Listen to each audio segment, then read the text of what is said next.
My name is Dr. Amanda Zhao, and I'm the director of the blood bank at Mayo Clinic in Rochester, Minnesota.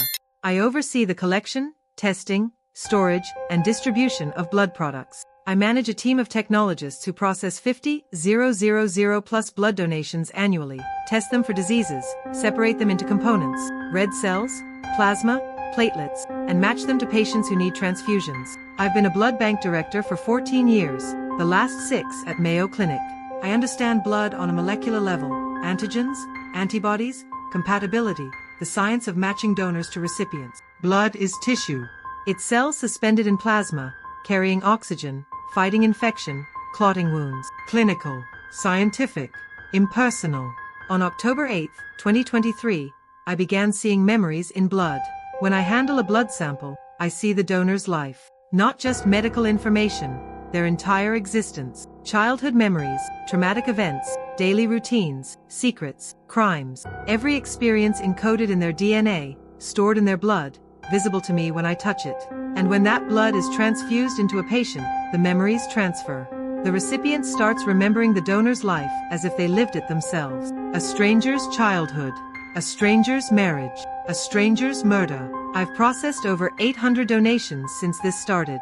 800 different lives I've seen. And some of those lives are dark, violent, criminal, evil. When I give that blood to patients, I'm transferring not just cells but consciousness, memory, identity. I'm deciding whose memories live on. And I'm discovering that some donors shouldn't be giving blood at all. Mayo Clinic's blood bank is one of the largest and most sophisticated in the United States. We serve not just Mayo's 3 campuses but regional hospitals throughout Minnesota, Wisconsin, and Iowa. We handle rare blood types, emergency traumas, complex transfusions for transplant surgeries. We're the backup for hospitals that run out, the specialists for difficult cases. I'm 39 years old, born in San Francisco, daughter of Taiwanese immigrants. My father was a biochemist, my mother a pharmacist. I went to Berkeley for undergrad, Stanford for medical school, did my pathology residency and blood banking fellowship at Mayo and stayed. This is my hospital, my blood bank, my life's work.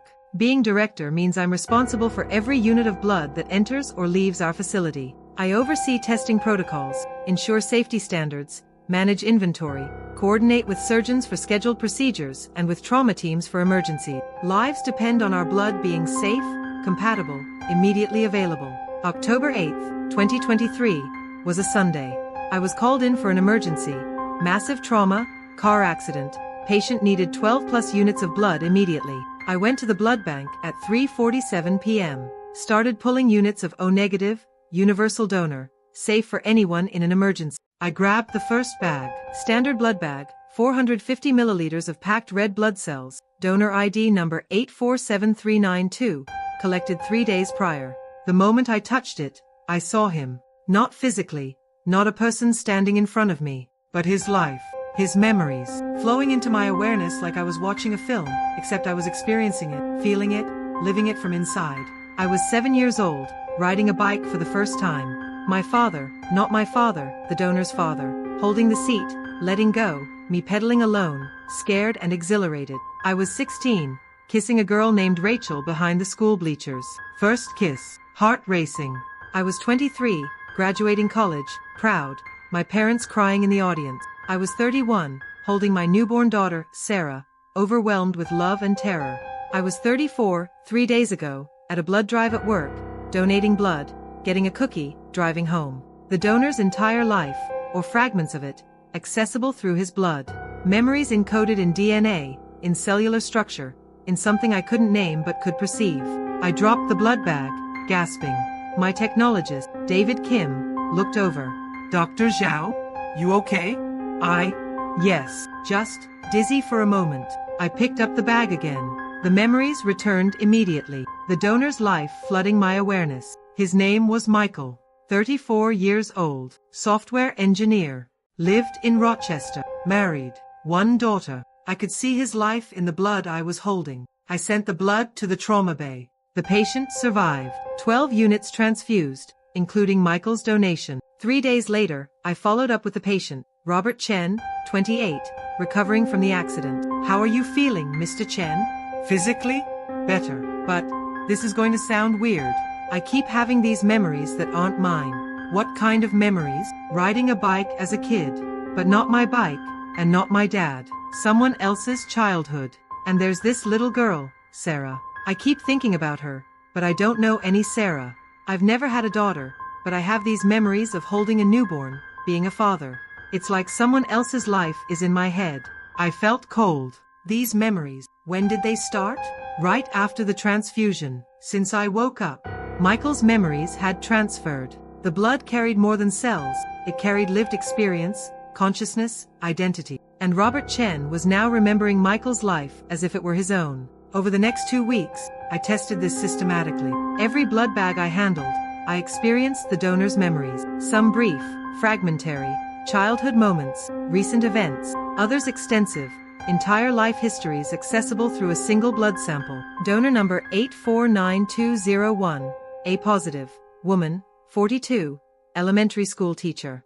I saw her classroom, her students, her daily routine, her divorce 3 years ago, her anxiety about money, her hope that donating blood would help someone. Donor number 850447, B negative, man, 61, retired firefighter. I saw fires he'd fought, people he'd saved, colleagues who'd died, his pride in his work, his fear of being forgotten.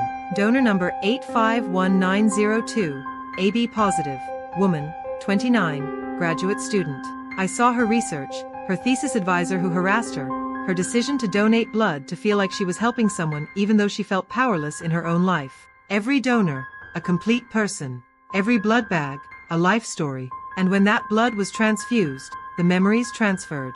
Recipients started remembering donor experiences. Not vague feelings, specific, detailed memories they couldn't have. On October 23rd, I saw something dark.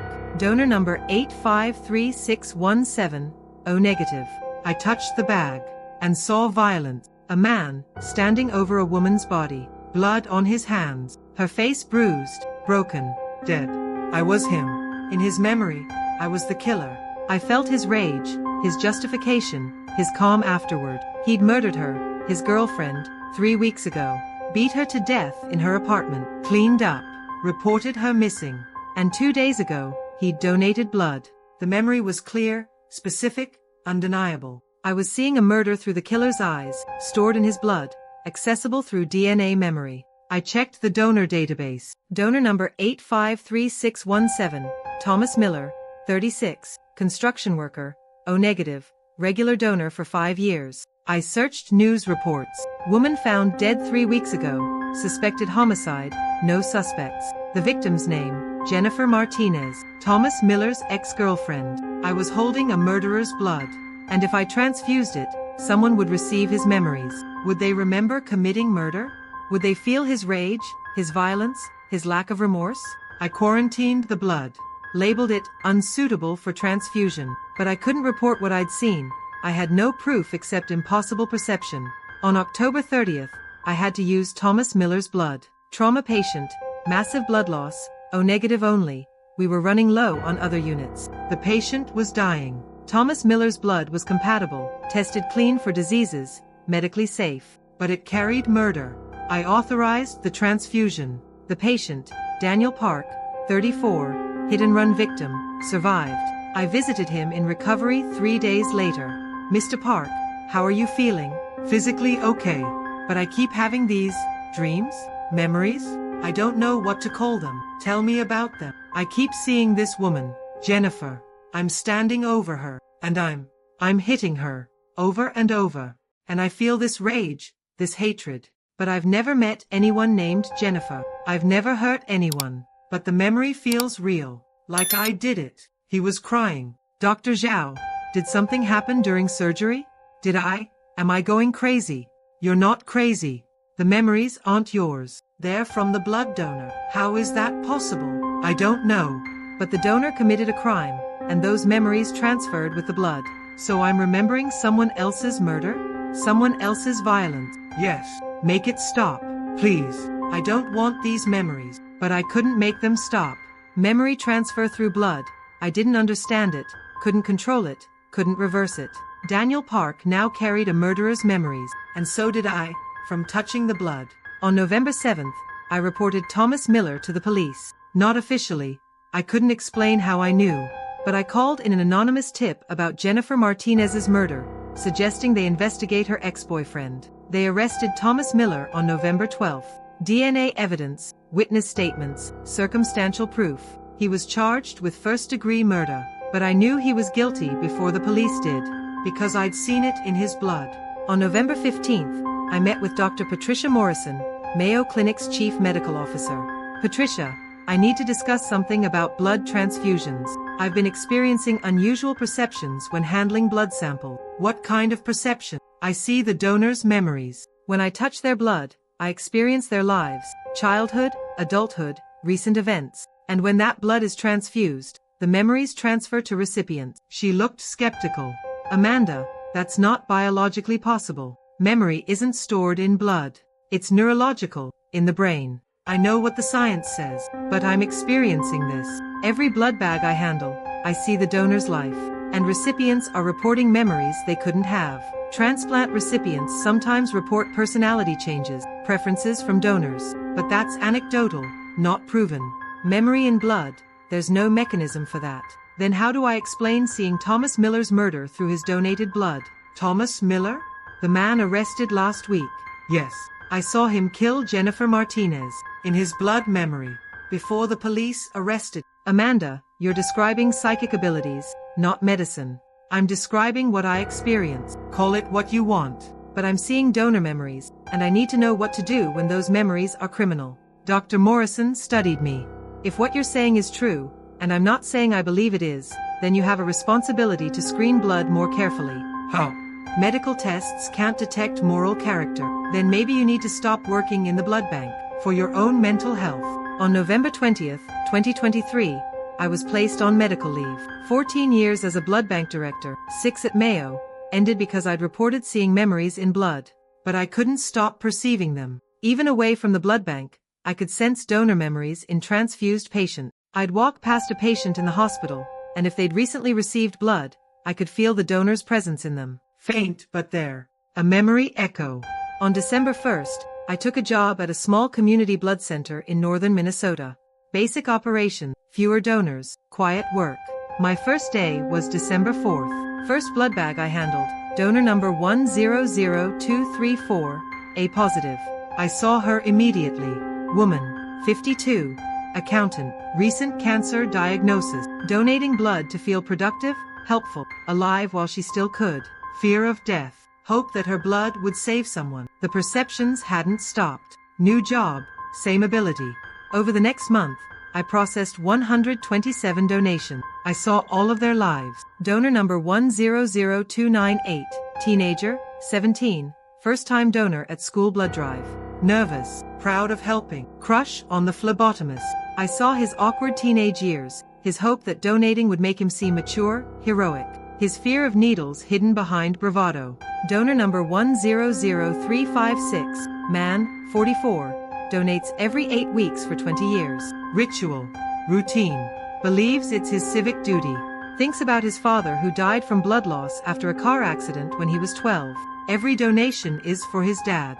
Every 8 weeks, he honors that memory. I felt his quiet grief, 22 years old, still fresh. Donor number 100411, woman, 38, donating because her sister needed transfusions during cancer treatment. Grateful to donors who helped. Wants to give back. I saw her sister's hospital room, the fear, the relief when anonymous blood saved her.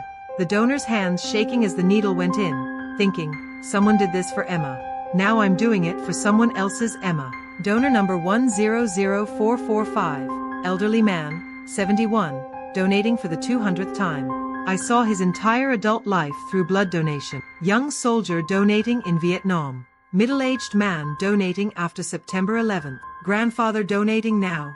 Routine, part of his identity. He measured his life in donation. I've given 25 gallons, he'd tell people proudly. I saw those 25 gallons of life experiences, decades of consciousness. Each donor, a complete person with motivations, histories, fears, hopes, and 3 donors with dark memories. Donor number 100389, man who'd sexually assaulted someone 10 years ago. Never caught. I touched his blood and became him in that moment. The bar, the woman too drunk to consent, the hotel room, the violence. His rationalization, she wanted it. His memory of her crying. His lack of remorse. He'd donated blood for years, regular donor, community hero. Nobody knew. Donor number 100467, woman who'd committed insurance fraud, set fire to her business, collected $400,000. No one knew. I saw her pouring gasoline, lighting the match, watching her restaurant burn. The insurance investigator she'd charmed into believing it was electrical. The money she'd invested. She carried guilt but not enough to confess. She donated blood, she told people, to give back to the community. Donor number 100521, man who'd been involved in a fatal hit and run. Killed a pedestrian, drove away, never reported it. I experienced his memory, the thud of impact, seeing the body in his rearview mirror, deciding to keep driving. 5 years ago. He still drove past that intersection daily. The victim, a 23-year-old woman walking home, was never found. He'd lived with it for 5 years, donated blood every 12 weeks, maybe trying to balance the scales. I quarantined their blood. Unsuitable for transfusion, but I couldn't tell my supervisors why. How could I explain that I was screening blood based on moral character, on crimes I saw through DNA memory? On January 15, 2024, I had a recipient come to me directly. Maria Santos, 47, had received a transfusion 3 weeks prior during surgery. She found me at the blood center. Dr. Zhao, I need to talk to you about my transfusion. What's wrong? Nothing's wrong, but I'm remembering things. A childhood that isn't mine. A mother who wasn't my mother. A language I never spoke but now understand. These aren't my memories, but they feel real. They're from your blood donor. How is that possible? I don't know. But blood carries more than cells. It carries lived experience. Who was my donor? I checked her records. Donor number 099847. Vietnamese woman, 62, immigrated to US at age 12, donated blood for 30 years. Your donor was a Vietnamese immigrant. What language are you understanding? Vietnamese. I never spoke it before. But now I can understand conversation, read signs, like I grew up speaking it. You're experiencing her linguistic memory. Encoded in blood, transferred during transfusion. Will it fade? I don't know. I don't understand how it works. Maria smiled. I don't want it to fade. I'm learning about her life. It's beautiful. I'm grateful. Not all memory transfer was traumatic. Some recipients gained languages, skills, appreciation for experiences they'd never had. Some donors gave gifts through their blood, cultural knowledge, emotional resilience, joy.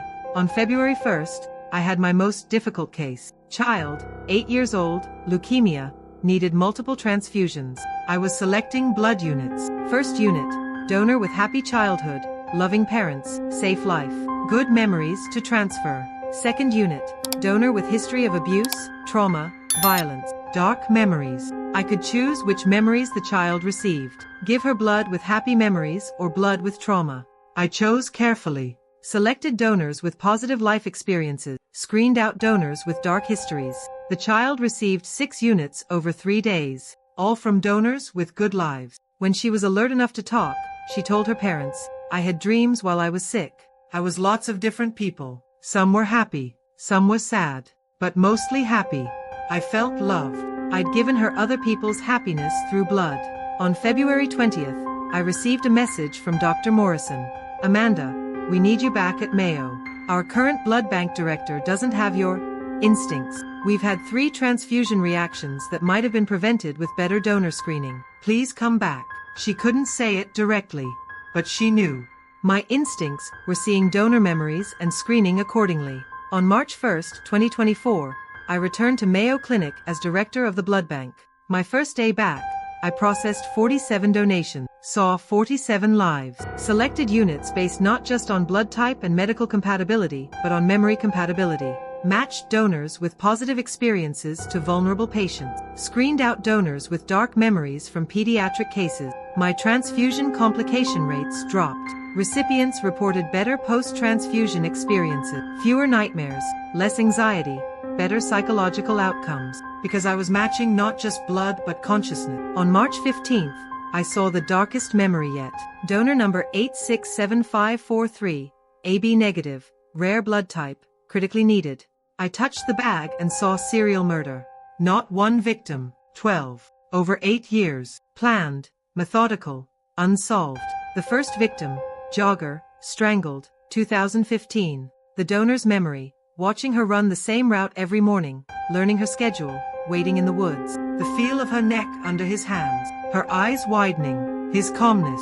Second victim, college student, 2016. Lured to his car with a fake emergency.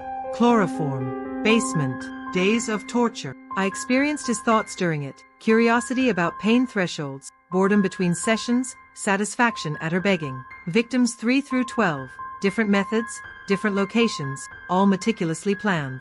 I saw his trophy collection, driver's licenses, jewelry, photos. His journals describing each kill in clinical detail. His pride in never getting caught. He was 42 years old, high school teacher, married, 2 children, respected in his community, regular blood donor for 6 years, AB negative, rare, always needed. His blood was in our system, and his consciousness, his pleasure in murder, his detailed memories of torture, his complete lack of empathy, was about to be transferred to patients. I checked recipients who'd already received his blood. 3 patients. I visited each one. First patient, I keep having violent thoughts. Not like me. Dark fantasies about hurting people. Second patient, I dream about strangling. I've never been violent, but these dreams feel real, like memories. Third patient, there's this calm I feel when I think about death. Not my death, causing death. It's terrifying because it doesn't feel wrong in the dreams. They were experiencing the killer's thoughts, his pleasure in murder, his lack of remorse. I reported the donor to police. Anonymous tip. Again.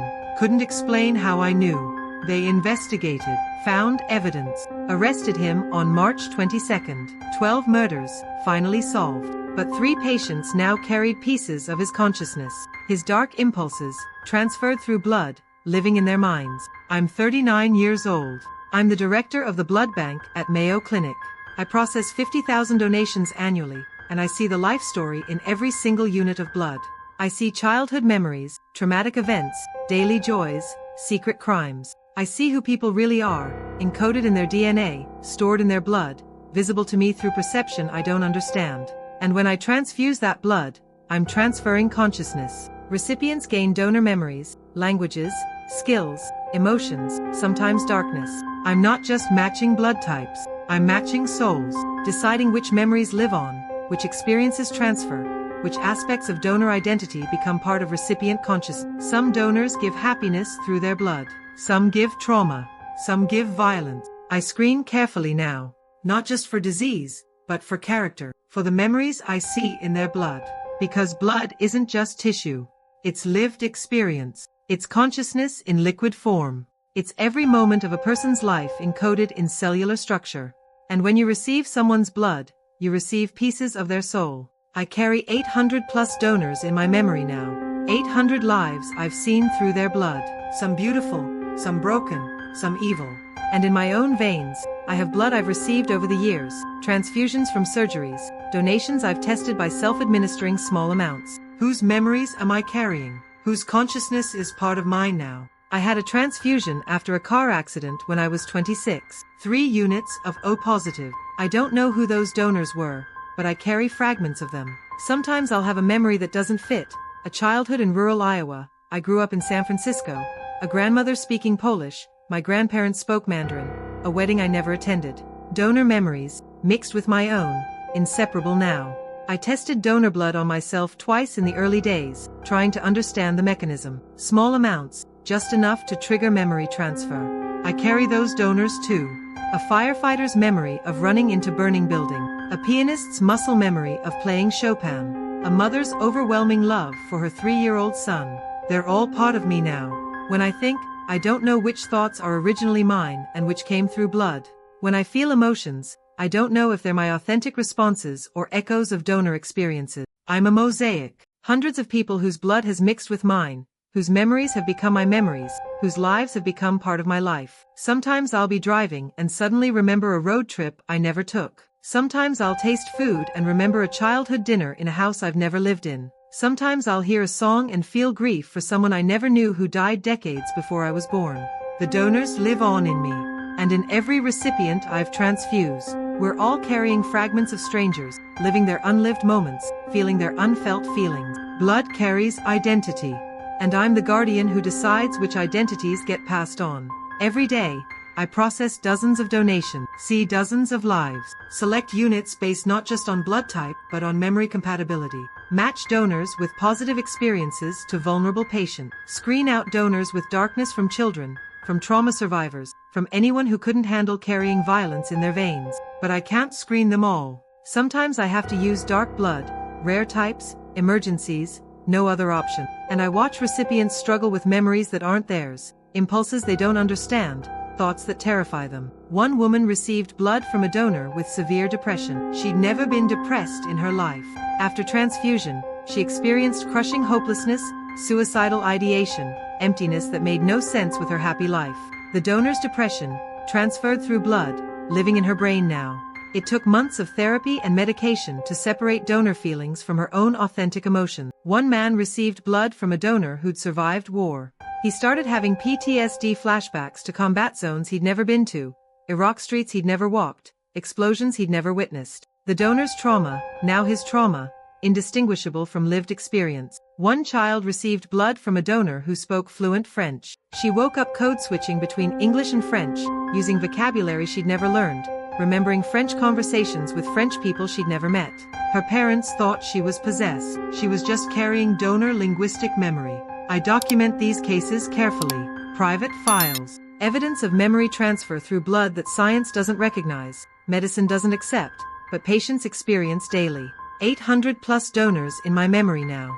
800 lives I've seen through their blood. Some beautiful, lifelong loves, devoted parents, quiet heroism, daily kindness. Some broken, abuse victims, addiction struggles, poverty, grief that never healed. Some evil, predators, killers, people who hurt others and felt nothing. And somewhere in my own blood, pieces of all the donors who've ever contributed to my veins. I'm not just Amanda Zhao anymore. I'm also the Iowa farmer, the Polish grandmother, the firefighter, the pianist, the grieving mother. I'm everyone whose blood has mixed with mine. I'm Amanda Zhao. Or I'm hundreds of people whose blood has mixed with mine, whose memories have become my memories, whose lives have become part of my life. Blood carries identity. And I'm the guardian who decides which identities get passed on.